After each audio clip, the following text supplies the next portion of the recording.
Hello! So I'm recording this video in January 2024, which means there's a lot of people doing the January challenge at the moment.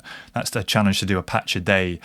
I'm definitely not going to manage something every day, but what I did want to do this month was explore some of the modules I've been sent recently, which I'm going to be working on longer videos for later in the year, and just kind of, test the waters, do some simpler patch breakdowns. That patch you heard in the intro there is all based around this, the Dual Harmonic Oscillator from AtoVproject in Berlin. And if you like the sound of it, I'm going to break down exactly how I did it. It's actually relatively simple. There's a pitch sequence from Water, which is the Jasmine Olive Trees Traffic module in its alternative firmware. And I've taken advantage of the fact that the DHO has not only these two main channels, which each have 4 octaves worth of triangle harmonics, which you can modulate the levels of, but via the expander, it also has sine, pulse and saw outputs as well. So I was able to create 4 different melodic layers from this one chunky oscillator. Now, if you're interested in this, DivKid has done a brilliant video which goes into a huge amount of detail. As always, lots of great patches. I'll be doing another one in a month or two where I explore some other patch possibilities as well. But for now, all you really need to know is on the main unit, there are these 2 oscillators which each have 4 octaves of triangle waves, which you can modulate the level of via the CV inputs. And then on the expander, you've got the other wave shapes. So the kind of basic idea for this patch all came about when I thought, well, there's 8 inputs here to modulate the levels of those harmonics. What have I got in my system which can give me 8 related CV outputs? And landed on the Filter 8 from Joranalogue, which in LFO mode, which I've got it in now, in oscillator mode, I've got the resonance right up. It's putting out 8 phase-related LFOs. And I kind of thought if I patch those into the harmonic inputs, the CV level inputs here, we might get some interesting kind of shapes happening. Just so you can hear, I've basically got the oscillator 1 tune, that's the lowest note, and then these are the manual levels of the harmonics. So by adjusting the levels of these, you can get various different tones. The second oscillator, I've tuned up a 5th from that.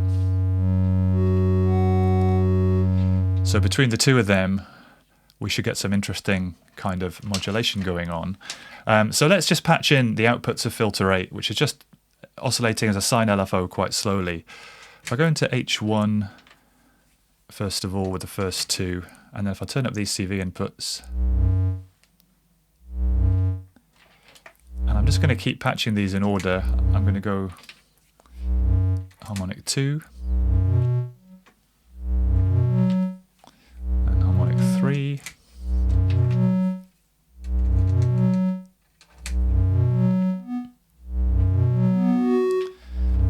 and harmonic 4.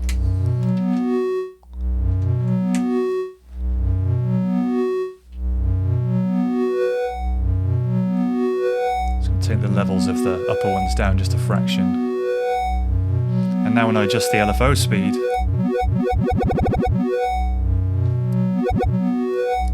there's some nice AM effects to be had at audio rates, which I'll explore in another video. And then I've got another LFO. I've also received recently these 4 modules from Nekyia Circuits in Greece. And the Obsidian LFO, just as an additional LFO here, I'm going into the CV input of Filter 8. Which means I can dynamically control the rates of these harmonics flicking around. So that's kind of the core of the patch. I'm just going to turn that down a second. And I thought, I wonder what that would sound like pitch sequenced. So I've got Water set up here, and if I take the 2 outputs here of I've got Water clocked from Pam's Pro workout, and I've got the first of the 3 phase-related sequence outputs running through the Ornament Crime quantizer and scale duet in hemispheres. And I'm going to take these into the 2 volt per octave inputs. And if I run this sequence and fade it back up, bring it down an octave, you get a nice, rich, complex sound. I'm keeping this completely dry. In the opening patch, it was all bathed in reverb, which I'll add in a minute. But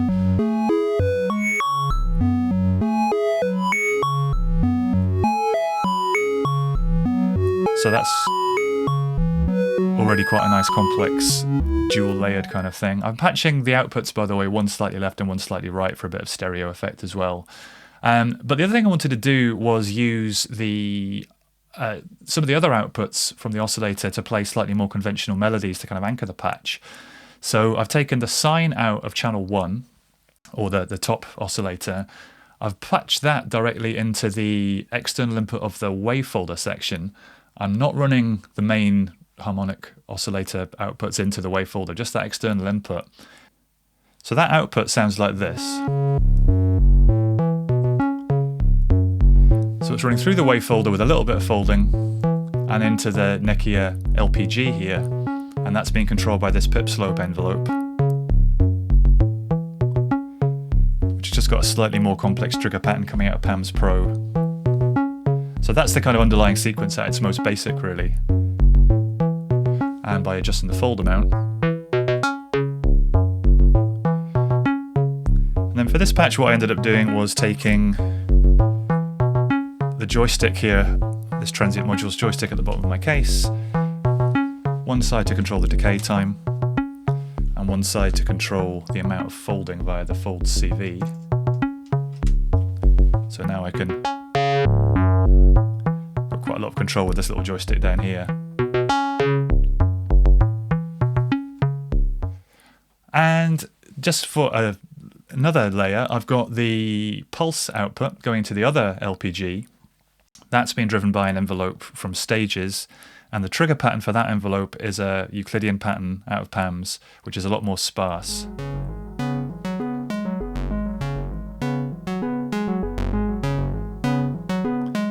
And that's taken from the bottom oscillator, which is tuned up a fifth, which is why it's slightly different. I'm running it through Sarajevo. Let me just bring that delay off.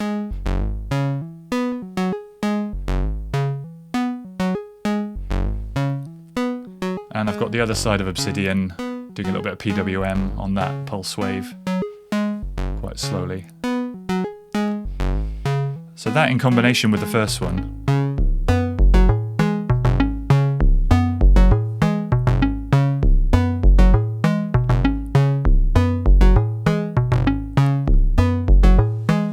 So not only is that second oscillator tuned up a fifth, but I'm also running its sequence from the second output of Water, which is 3 steps out of phase with the main sequence. So you get these different outputs which are output in the same sequence but delayed slightly.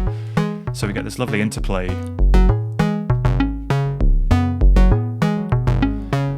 And just for good measure, I'm taking the third phased sequence output, running it through blinds for attenuation, and using that to control the decay time of the envelope on the square voice.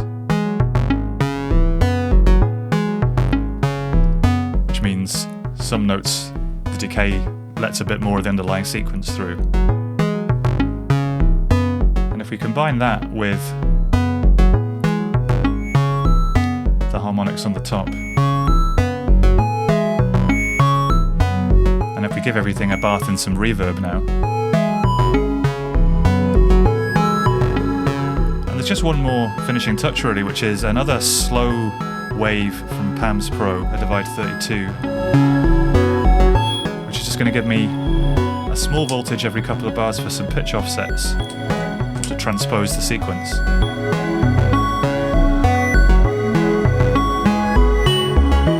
So we go up a fifth here, and we get 4 bars like this.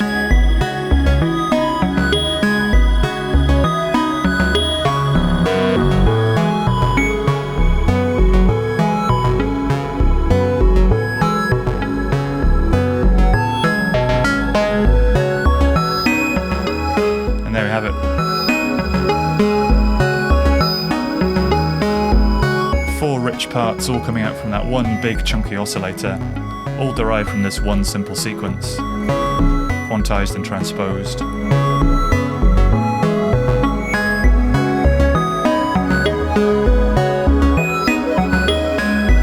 by adjusting that modulation speed of the LFOs, you get these nice little ripples.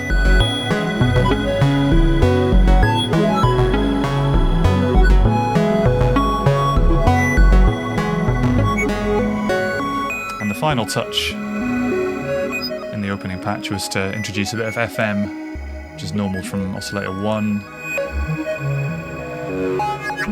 Just to get some FM craziness to finish off. So there you go. Whistle stop tour through that patch. Hope you've enjoyed it, and I'll hopefully do a few more of these over the next couple of weeks.